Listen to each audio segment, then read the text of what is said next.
to add Boolean property in Figma. In this quick video, I'll show you how to easily add a Boolean property in Figma.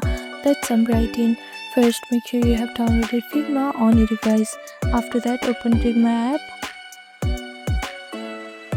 Open up any file or you can create a new one. After that, select the component you want to add this Boolean property to. You can use any shape, text or group. Here I am using this text option.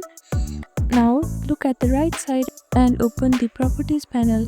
Click on add new property.